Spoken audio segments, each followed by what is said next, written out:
अस्सलाम वालेकुम guys, welcome to bike में पीके। सो गाइस, आज की जो हमारी वीडियो है वो है top 5 150cc bikes available in Pakistan के अंदर 150cc कैटेगरी के अंदर आपको कौन से टॉप ऐसे 5 बाइक्स मिलेंगे जो कि आप ख़रीद सकते हैं। 2023 आ चुका है तो 2023 के हिसाब से आज हम बात करेंगे और टॉप 5 मैंने एक क्राइटेरिया के मुताबिक रखा है। अब क्राइटेरिया नंबर 1 हमारे पास जो है वो है क्वालिटी, कंफर्ट, फिर पेट्रोल एवरेज, मेंटेनेंस और पार्ट्स अवेलेबिलिटी। ये 5 चीज़ें अगर एक बाइक के अंदर होंगी तो हम बाइक को टॉप पे रखेंगे, फिर उससे नीचे, फिर उससे नीचे, फिर उससे नीचे, तो ये सिलसिला चलता रहेगा। अब 5th नंबर से हम स्टार्ट करेंगे। तो 5th नंबर से कौन सा बाइक है, चले हम देखते हैं। तो बिना टाइम वेस्ट की वीडियो को स्टार्ट कर लेते हैं। सो गाइस, नंबर 5 पे मैंने जिस बाइक को रखा है वो है सुपर पावर RC 150। अब सुपर पावर RC 150 के अंदर हम देखते हैं कि ये 5 चीज़ें हैं या फिर नहीं है। तो सबसे पहली चीज़ जो है वो है क्वालिटी। अब सुपर पावर RC 150 के अंदर आपको क्वालिटी के बहुत सारे इश्यूज मिलेंगे। कुछ लोगों को इसके पेंट का इशू आ जाता है, कुछ लोगों को इसके पार्ट्स का इशू आ जाता है। तो इस तरह के डिफरेंट इश्यूज लोगों को फेस करने पड़े हैं। जो मेन एक कॉमन इशू आप कह सकते हैं वो ये है कि इस बाइक का जो पेंट है वो डल पड़ जाता है।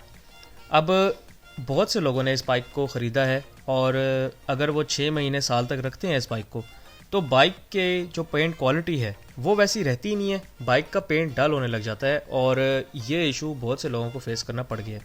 और इसी तरह के क्वालिटी के और डिफरेंट इश्यूज लोगों को फेस करने पड़े हैं। ख़ास तौर पे जो पार्ट्स की ड्यूरेबिलिटी है वो भी इतनी अच्छी नहीं है।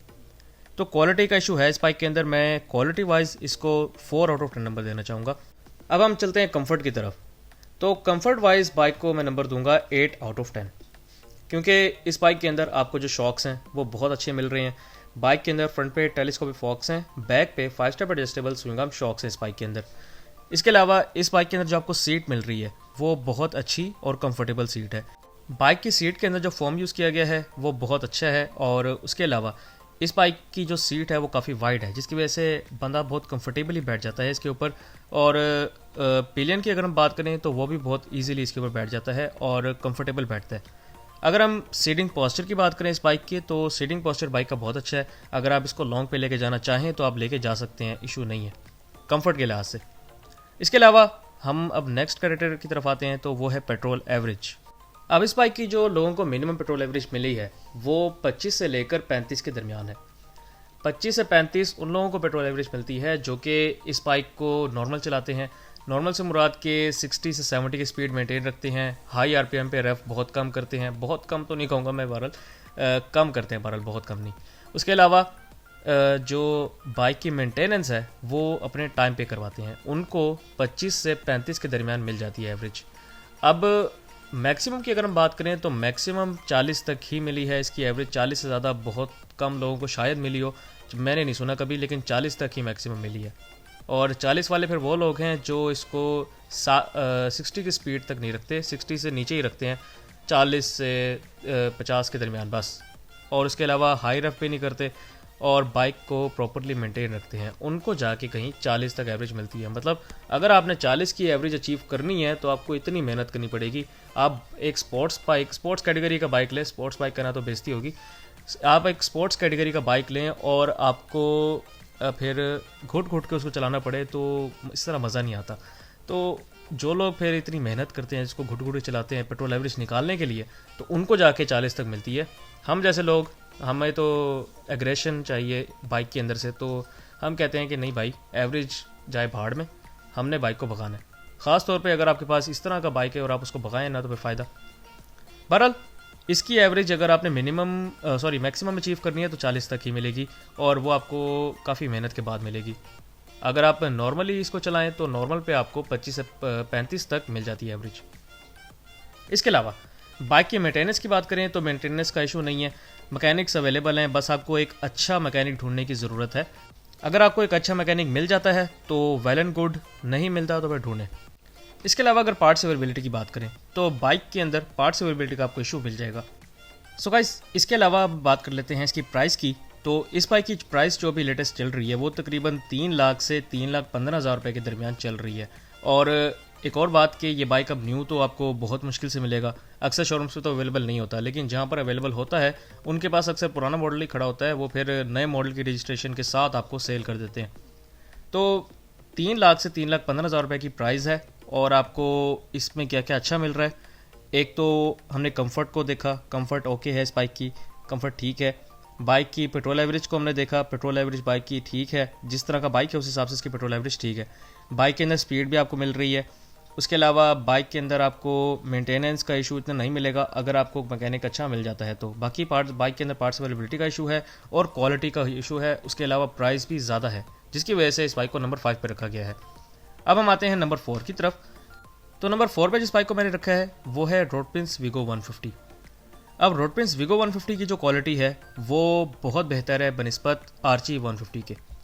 बहुत से लोगों को आर्ची के अंदर जो इश्यूज़ मिले हैं, लेकिन वीगो के अंदर बहुत कम देखने को मिले हैं इस तरह के इश्यूज़, और बहुत से लोग इसकी क्वालिटी की तारीफ़ भी करते हैं। काफ़ी लोगों ने अभी भी रखा हुआ है और कुछ लोगों ने भी सेल भी कर दिया है।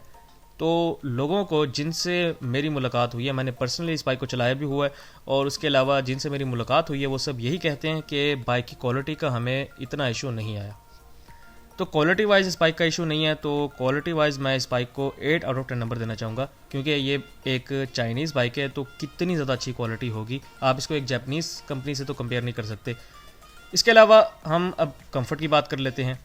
तो कंफर्ट वाइज मैं इस बाइक को 7 आउट ऑफ 10 नंबर दूंगा। इसकी रीज़न ये है कि बाइक का जो सीटिंग पोस्चर है वो कंफर्ट में थोड़ा तंग करता है। बाकी अगर सीट की बात करें तो बहुत soft seat, one of the best seats इस बाइक की हैं। उसके अलावा इस बाइक के अगर हम इंजन की बात करें तो इंजन की तरफ से भी आपको वाइब्रेशन इस बाइक के अंदर मिल जाती हैं, और बाइक के अगर शॉक्स की बात करें तो शॉक्स बाइक के बहुत अच्छी हैं। अब आते हैं पेट्रोल एवरेज की तरफ। तो इस बाइक की पेट्रोल एवरेज भी इतनी कोई खास अच्छी नहीं है। बाइक का पेट्रोल टैंक तो बहुत बड़ा है, 18 लीटर का ऑलमोस्ट इसका पेट्रोल टैंक है, और अगर हम पेट्रोल एवरेज की बात करें तो बाइक की पेट्रोल एवरेज आपको मैक्सिमम भी 35 तक मिलती है। तो पेट्रोल एवरेज का इसके अंदर इशू है। पेट्रोल एवरेज वैसे जिस तरह का ये बाइक है तो लोग कम ही इसे एक्सपेक्ट करते हैं कि अच्छी एवरेज देगा ये बाइक। बहरहाल मेंटेनेंस की बात करें तो मेंटेनेंस का भी इशू नहीं है, बस आपको अच्छा मैकेनिक ढूंढने की देर है। उसके अलावा पार्ट्स अवेलेबिलिटी की बात करें तो बाइक के जो पार्ट्स हैं उनका भी इशू है। तो अब इसको हम आर्ची के साथ अगर कंपेयर करें तो क्वालिटी आर्ची से बेहतर है, कंफर्ट आर्ची जैसी है, पेट्रोल एवरेज आर्ची से कम है, मेंटेनेंस आपको आर्ची जैसी ही मिलेगी, पार्ट्स अवेलेबिलिटी में भी सेम आर्ची जैसा ही है। अगर हम इस बाइक की प्राइस की बात करें तो इस बाइक की जो प्राइस है वो आर्ची से थोड़ी सी ज़्यादा है। अगर आर्ची की प्राइस 3,15,000 है तो इसकी प्राइस ऑलमोस्ट 3,25,000 रुपये होगी। मुझे बिल्कुल कंफर्म नहीं है क्योंकि ये बाइक कहीं पर अवेलेबल ही नहीं मिलता हमें। मुल्तान की अगर हम बात करें तो मुल्तान में जहाँ पर पहले अवेलेबल होता था वहाँ पर भी अब अवेलेबल नहीं है, तो प्राइस का जो है वो एग्जैक्ट पता नहीं चल पा रहा। कुछ शोरूम्स पे कंफर्म करने के बाद मुझे पता लगा कि हर शोरूम ने अपनी ही प्राइस रखी हुई है। कोई इसको 3.5 लाख का बेच रहा है, कोई इसको 3,40,000 तक बेच रहा है, कोई इसको 3,35,000 तक बेच रहा है। तो जिसके पास बाइक अवेलेबल है वो फिर अपनी प्राइस लगा के बेच रहा है। हालांकि अगर आप वेबसाइट पे सर्च करें या आप गूगल पे देखें इसकी प्राइस तो अभी भी ये बाइक 2,55,000 रुपये का रिटेल पे है। आपको ऑनलाइन इसकी प्राइस पता लग रही है 2,55,000 रुपये, लेकिन शोरूम वाले अपना ऑन रख के और इस बाइक को सेल कर रहे हैं।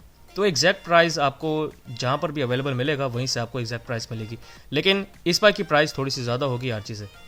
इसको रखने की रीज़न 4 पे सिर्फ इसकी क्वालिटी है। सो गाइस नंबर 3 पे जिस बाइक को मैंने रखा है वो है सुजुकी GS 150।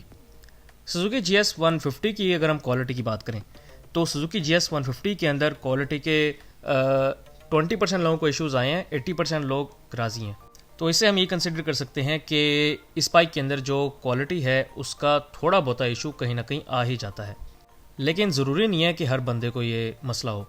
अब इसकी क्वालिटी को अगर मैं रेट करूं तो मैं इसकी क्वालिटी को 7 आउट ऑफ 10 रेट करूंगा। इसके बाद हम कंफर्ट की बात करते हैं। तो बाइक का जो कंफर्ट है वो अच्छा है, मगर इस बाइक के अंदर आपको वाइब्रेशंस फील होती हैं।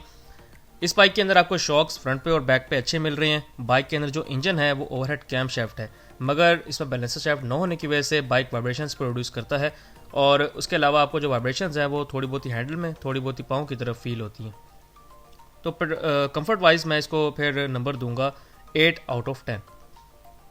इसके अलावा पेट्रोल एवरेज की बात करें तो बाइक आपको अगर आप अचीव करने वाले बने तो 50 तक भी एवरेज आपको दे देता है। तो बाइक की पेट्रोल एवरेज आउट क्लास है। अगर आप मिनिमम एवरेज की बात करें तो मिनिमम इसकी 35 से 40 के दरमियान पेट्रोल एवरेज है।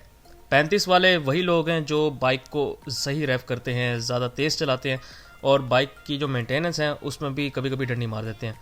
लेकिन जो लोग प्रॉपर्ली बाइक को मेंटेन रखते हैं, बाइक की जो स्पीड है वो भी मेंटेन रखते हैं 60 से 70 के दरमियान, और बाइक को ज़्यादा नहीं भगाते, नॉर्मल कभी कभी दिल किया तो भगा लिया, इस तरह वाले हैं, तो उनको 40 से 42 या फिर 45 तक मिल जाती है ईजिली। मेंटेनेंस की बात करें तो सुजुकी के सर्टिफाइड मैकेनिक्स अवेलेबल हैं, आपको कोई इशू नहीं होगा। पार्ट्स अवेलेबिलिटी, बाइक के जो पार्ट्स हैं वो अवेलेबल हैं, आपको पार्ट्स अवेलेबिलिटी का भी कोई इशू नहीं है। तो इस रीज़न की वजह से मैंने इसको नंबर 3 पे रखा है।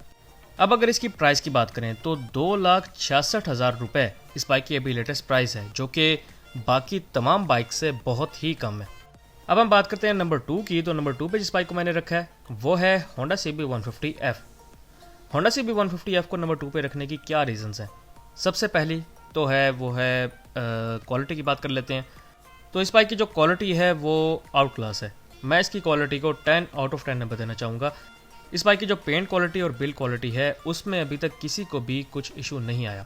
जब ये बाइक लॉन्च किया गया था उस वक्त कुछ लोगों को इश्यूज आए थे क्वालिटी के, किसी की वायरिंग मतलब कभी बाइक की जल गई, कभी कोई और मसला हो गया, लेकिन उसके बाद जब से उसके बाद वाला मॉडल आया, जिस टाइम पे जिस ईयर ये बाइक लॉन्च हुआ था उससे अगले साल जब इसका मॉडल आया था तो इसमें काफ़ी ज़्यादा चेंजेस की गई थी और इसकी क्वालिटी को काफ़ी बेहतर किया गया था। तो उसके बाद इस बाइक की जो क्वालिटी है उसका इशू किसी को नहीं आया, ऑलमोस्ट किसी को नहीं आया, शायद किसी को आया हो लेकिन मेरे इल्म में नहीं है। जितने लोगों से भी मैंने सुना है, जितने लोगों ने मुझे बताया है, उन्होंने यही बताया है कि होंडा CB150F के अंदर हमें क्वालिटी का तो कोई इशू नहीं है। इसके बाद अगर हम बात करें इस बाइक की पेट्रोल एवरेज की, तो बाइक की पेट्रोल एवरेज बहुत अच्छी है, 40 से 45 तक इजीली आपको इसकी एवरेज मिल जाती है और 50 तक भी आपको मिल जाएगी अगर आप अचीव करने वाले बने। बाइक की अगर कंफर्ट की बात करें तो बाइक के शॉक्स बहुत अच्छे हैं फ्रंट पे और बैक पे। उसके अलावा बाइक का जो इंजन है वो वाइब्रेशन लेस इंजन है, तो आपको वाइब्रेशंस कुछ खास नहीं मिलने वाली। बाइक के अंदर बैलेंसर शाफ्ट इंस्टॉल्ड है और बाइक की जो सीट है वो बहुत कंफर्टेबल और सॉफ्ट सीट है, राइडर के लिए भी और पिलियन के लिए भी। इसके अलावा अगर हम बाइक की मेंटेनेंस की बात करें तो बाइक के सर्टिफाइड मैकेनिक्स अवेलेबल हैं, आपको मेंटेनेंस का कोई इशू नहीं होने वाला। पार्ट्स की बात करें तो बाइक के पार्ट्स भी अब अवेलेबल हैं, शुरू में इशू था पार्ट्स का, लेकिन अब बाइक के जो पार्ट्स हैं वो आपको अवेलेबल मिल जाएंगे।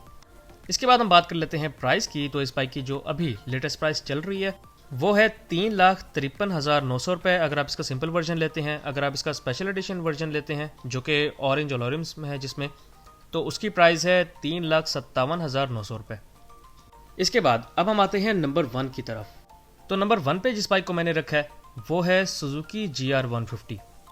सुजुकी GR150 को मैंने नंबर 1 पे क्यों रखा है आज, उसकी रीजंस अब हम फर्दर डिस्क्राइब करते हैं, जिसमें पहली है क्वालिटी वाइज आपको होंडा CB150 और जो सुजुकी GR है उनमें बहुत माइनर सा डिफरेंस मिलेगा, लेकिन कहीं ना कहीं आपको सुजुकी क्वालिटी ज़्यादा बेहतर मिलेगी बनिस्बत होंडा के।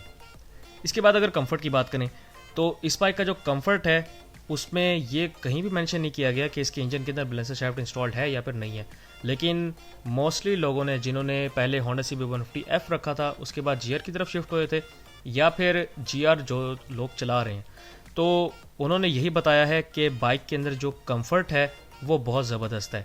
वाइब्रेशंस जो है वो हमें लेट फील होती हैं, लेट से मुराद के जब हम 60 या 80 क्रॉस करते हैं, 80 तक ऑलमोस्ट 80 जो है तब क्रॉस करते हैं, तब जाके हमें कुछ वाइब्रेशंस फील होती हैं। तो इससे हम फिर यही कंसीडर करते हैं कि जो कंफर्ट है वो भी होंडा CB150F और इसकी ऑलमोस्ट सेम ही है।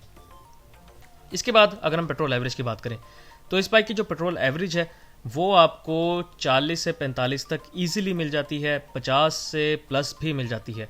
बहुत से लोगों को इसकी एवरेज जो है वो 40 से 45 तक मिली है, कुछ लोगों को इसकी 50 प्लस भी मिल चुकी है। वही बात आ जाती है कि आप अगर अचीव करने वाले बने तो आप इसमें अचीव कर सकते हैं, बस आपको कुछ लिमिटेशंस लगानी पड़ती हैं, ख़ासतौर पे स्पीड की लिमिटेशन। फिर उसके बाद आपको काफ़ी ज़्यादा ध्यान रखना पड़ता है कि बाइक की टाइमली आप ट्यूनिंग करवाएं, टाइमली इसका ऑयल चेंज करवाएं, टाइमली इसका जो एयर फिल्टर है उसको क्लीन करवाएं या फिर उसको चेंज करवाएं। उसके अलावा मेंटेनेंस की बात करें तो मेंटेनेंस का कोई इशू नहीं है इस बाइक के अंदर। बाइक की अगर हम पार्ट्स अवेलेबिलिटी की बात करें तो इस बाइक के जो पार्ट्स हैं वो ईजिली अवेलेबल हैं। अब हम अगर प्राइस की बात करें तो इस बाइक की जो लेटेस्ट प्राइस अभी चल रही है वो है 3,85,000 रुपीज़।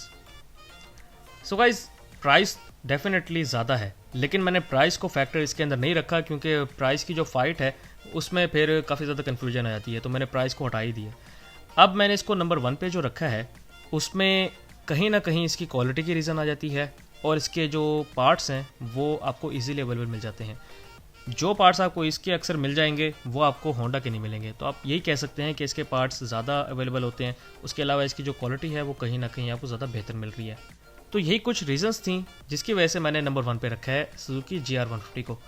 अगर मैंने कुछ गलत कहा है तो मुझे लाजमी पॉइंट आउट करें, मुझे कमेंट्स में बताएं। जो बंदे GR यूज़ कर रहे हैं, जो बंदे होंडा CB150F यूज़ कर रहे हैं, वो कमेंट्स में बताएं कि उनको क्वालिटी बाइक की कैसी मिल रही है, कंफर्ट कैसी मिल रही है, पेट्रोल एवरेज कैसे मिल रही है, मेंटेनेंस का तो कोई इशू नहीं आ रहा, उसके अलावा पार्ट्स अवेलेबिलिटी का तो कोई इशू नहीं है दोनों को।